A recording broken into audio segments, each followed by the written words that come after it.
Good morning students. आज हम लोग बहुत ही इम्पोर्टेंट टॉपिक है algorithm and flow chart discuss करेंगे। तो सबसे पहले समझ लेते हैं कि एल्गोरिथम क्या है, व्हाट इज ए एल्गोरिथम। देखिए, कई प्रकार की समस्याएं होती हैं, चाहे वो हमारे डेली लाइफ की समस्या हो या हमारी कोई कंप्यूटर की समस्या हो या कोई हमारी मैथमेटिक्स की समस्या हो। उसको जब हम अपनी भाषा में उसके सल्यूशन को स्टेप बाय स्टेप रिप्रेजेंट करते हैं तो that is called a algorithm. Basically computers are essentially problem solving devices.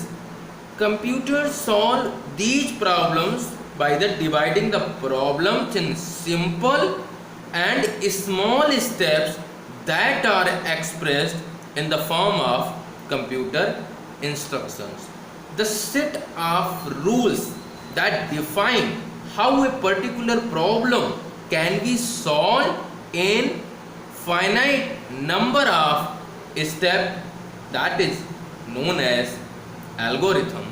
या हम दूसरे शब्दों में भी कह सकते हैं कि algorithm is the solution of any problem, step by step solution of any problem. किसी भी समस्या के समाधान को जब हम एक एक स्टेप्स में उसको रिप्रेजेंट करते हैं तो उसको हम एल्गोरिथम कहते हैं। सपोज कोई प्रॉब्लम है, मान लीजिए आपको दो नंबर्स को जोड़ना है, तो हमने आपको एल्गोरिथम, उसका जनरल एल्गोरिथम एक एक स्टेप लिख के दे दिया। जैसे सपोज फर्स्ट स्टेप है x is equal to let x is equal to 10। Second step let y is equal to 20। Let a is equal to 10, ये फर्स्ट स्टेप है। Let b is equal to 20। Third step में हमने कहा now add a and b and store in c, that is c is equal to a plus b। Fourth step में हमने कहा now print c।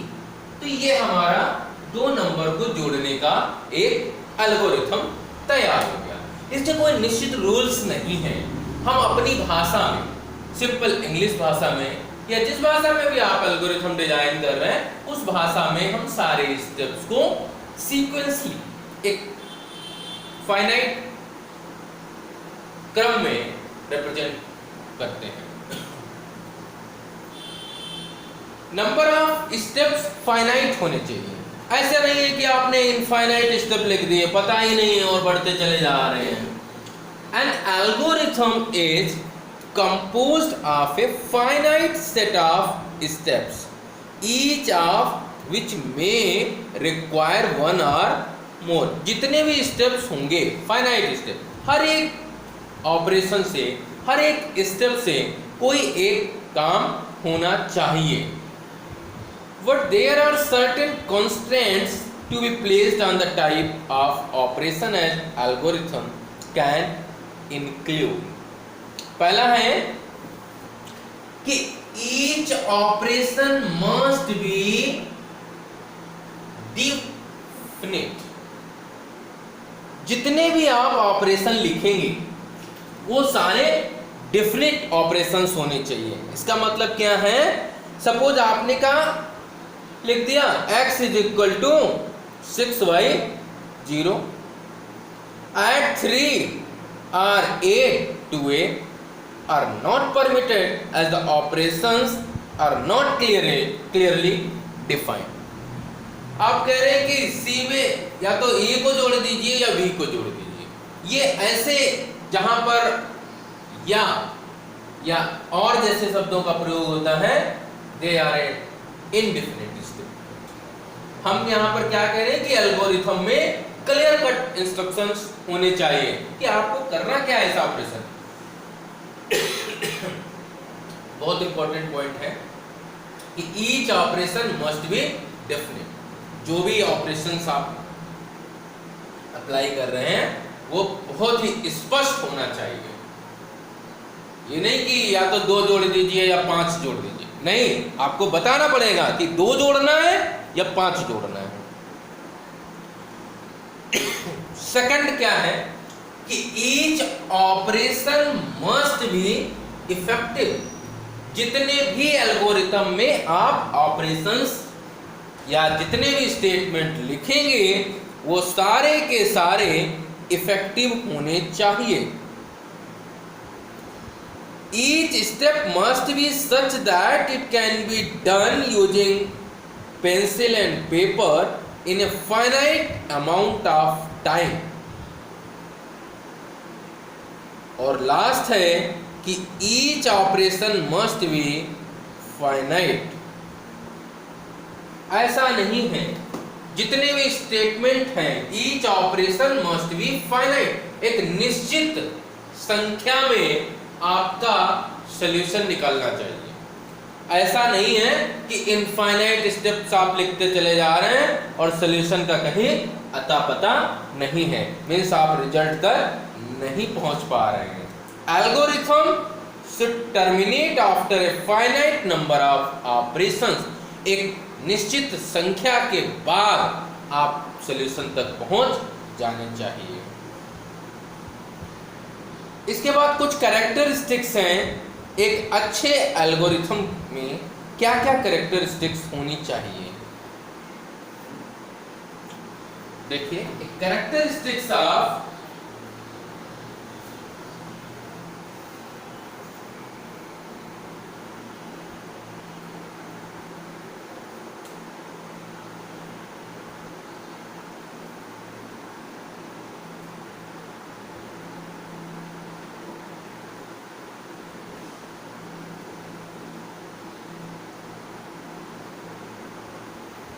Number पहला क्या है, precision.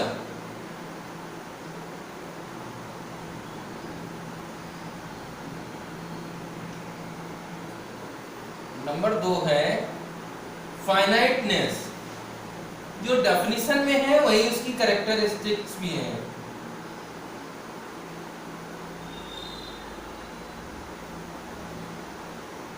Number 3 uniqueness.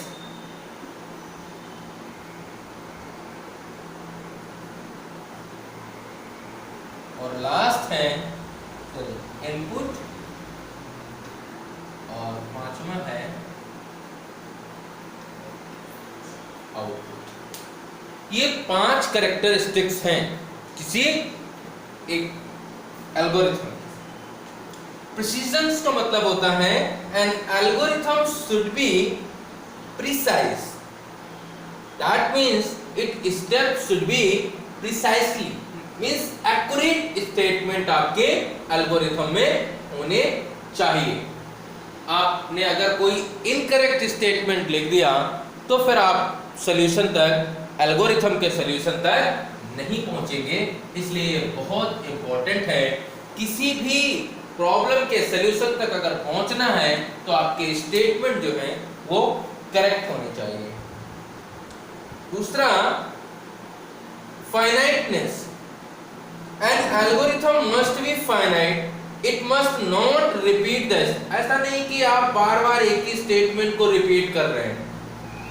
आपका जो सॉल्यूशन है वो एक निश्चित स्टेप्स में सॉल्व हो जाना चाहिए।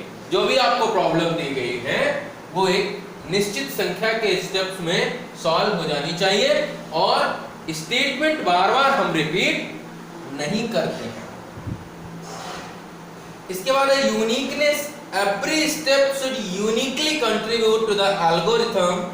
It means that the result of a step is unique and it is only depend on input and the result of preceding steps. जितने भी स्टेटमेंट हैं वो यूनिक होने चाहिए और हर एक स्टेटमेंट से आपको कुछ न कुछ रिजल्ट मिलना चाहिए जिससे आप अपने सॉल्यूशन की तरफ बढ़ सकें। इनपुट बहुत इंपॉर्टेंट है।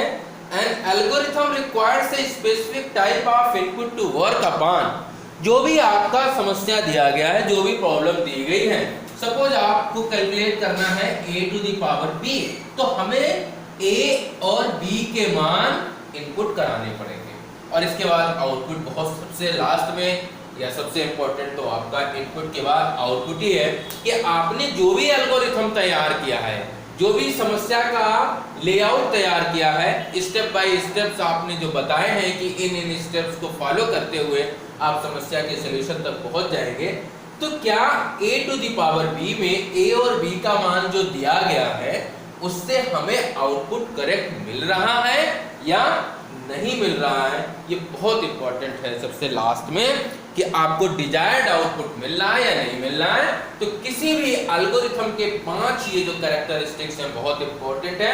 आपके एल्गोरिथम के सारे स्टेटमेंट करेक्ट होने चाहिए, एक्यूरेट होने चाहिए, फाइनाइट नंबर ऑफ स्टेप होने चाहिए, ये नहीं है कि इनफाइनाइट स्टेप्स तक आपका सॉल्यूशन जा रहा है, और हर एक स्टेटमेंट से कुछ न कुछ डिजायर्ड रिजल्ट मिलना चाहिए जिससे आप अपने सॉल्यूशन तक पहुंच सकें। इनपुट आपका करेक्ट होना चाहिए और लास्ट में इनपुट के हिसाब से आपका आउटपुट भी सही मिलना चाहिए। इसके बाद किसी भी एल्गोरिथम के 3 कंपोनेंट होते हैं। किसी भी समस्या का जो सॉल्यूशन है वो 3 चीजों के ऊपर डिपेंड करता है। पहला है इनपुट, ये क्या है? Component of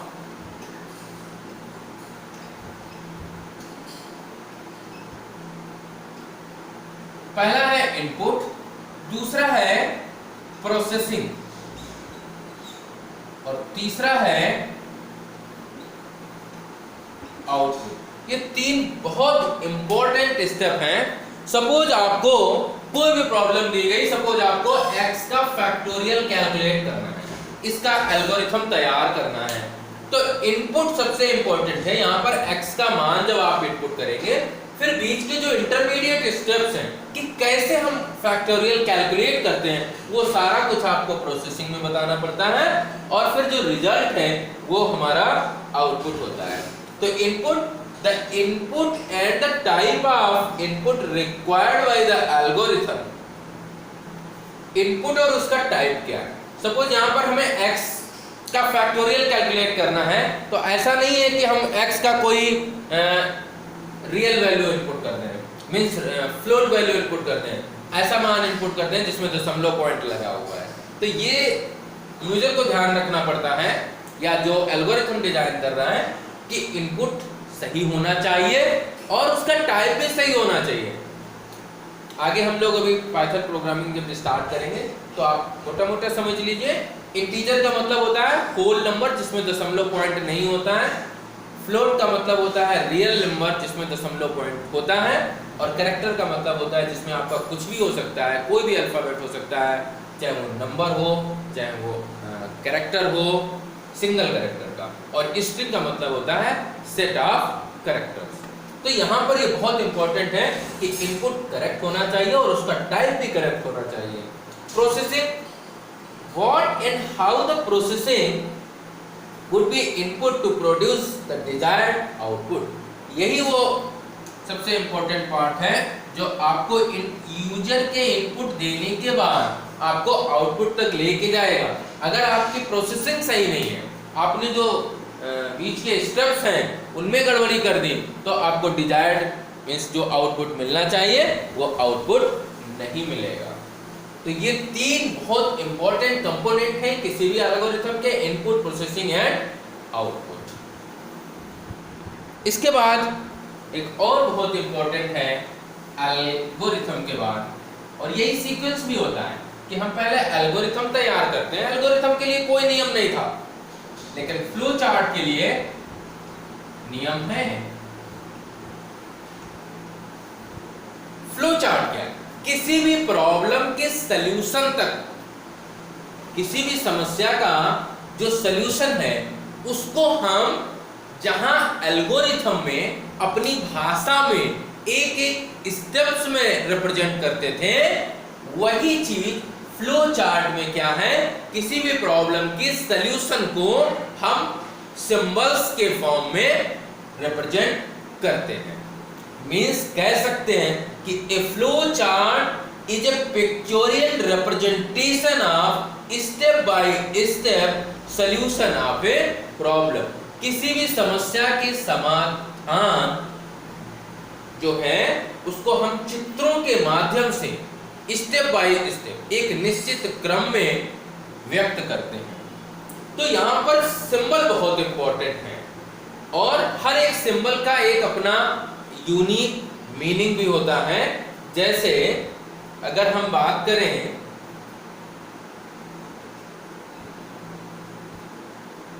symbols of flow chart, पहला सिंबल है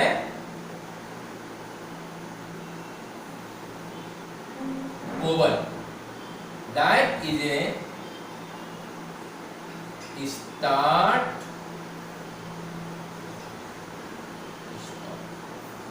प्रत्येक फ्लो चार्ट का प्रारंभ इसी सिंबल से होता है, ओवल शेप। इसके अंदर या तो हम स्टार्ट लिखते हैं या हम स्टॉप लिखते हैं। जब स्टार्टिंग में लिखते हैं तो स्टार्ट लिखते हैं और जहां से हमारा फ्लो चार्ट कंप्लीट हो रहा है, खत्म होता है, टर्मिनेट होता है, वहां पर हम STOP। तो ये सिंबल रिप्रेजेंट करता है कि यहां से स्टार्ट हो रहा है और यहां पर हमारा आकर के फिनिश हो गया। दूसरा सबसे जैसे ही फ्लो चार्ट हमारा आप बनाएंगे तो इनपुट की जरूरत पड़ेगी।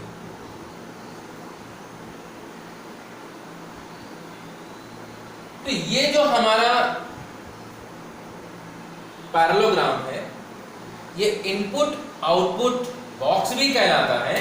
इसके अंदर सामान्यतः हम इनपुट आउटपुट या रीड और राइट जैसे शब्दों का प्रयोग करते हैं।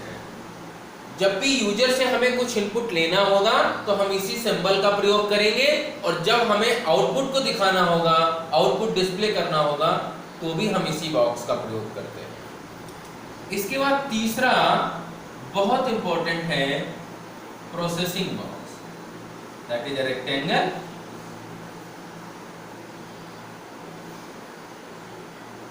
बीच के जितने भी इंटरमीडिएट स्टेप्स हैं वो सारे प्रोसेसिंग बॉक्स में दिखाए जाते हैं। मींस जितना फार्मूला लगाना होगा या बीच में कोई कैलकुलेशन करना होगा तो वो सारा का सारा इस रेक्टेंगल में दिखाया जाता है। और चौथा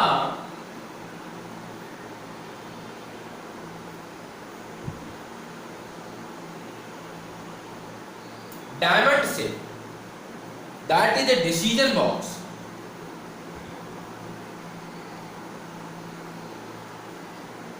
जहां पर हमें कोई निर्णय लेना होगा, हमारे पास दो रास्ते हैं, अब उन दोनों रास्तों में से किस रास्ते को सेलेक्ट करना है तो वहां पर डिसीजन बॉक्स का प्रयोग किया जाता है। डायमंड शेप है, ये देखिए दो अल्टरनेट वे हैं, एक रास्ता इधर को जा रहा है, एक इधर जा रहा है, एक लेफ्ट जा रहा है, एक राइट जा रहा है। अब यहाँ पर आप खड़े हैं, आपको किस रास्ते को सेलेक्ट करना है, ये बॉक्स हमारी हेल्प करता है। इसके बाद इन सारे बॉक्सेस को कनेक्ट करने के लिए फ्लो लाइंस हैं। कौन सी? Top to bottom, bottom to top, left to right और राइट टू लेफ्ट। इन फ्लो लाइंस की सहायता से इन सारे बॉक्सेस को हम कनेक्ट करते हैं। और दो चीजें हैं, ये एरो हेड है आपका और ये टेल है।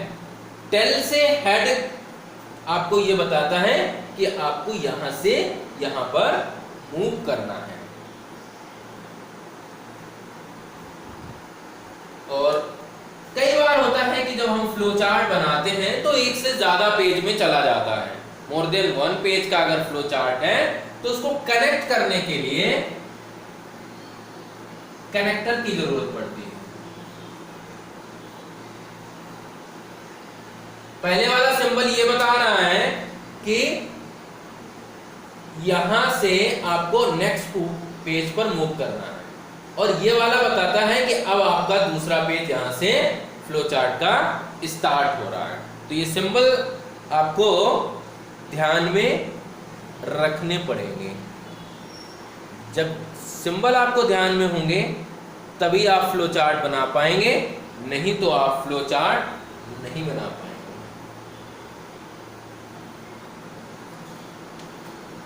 अब देखिए कुछ फ्लो चार्ट मान लीजिए हमको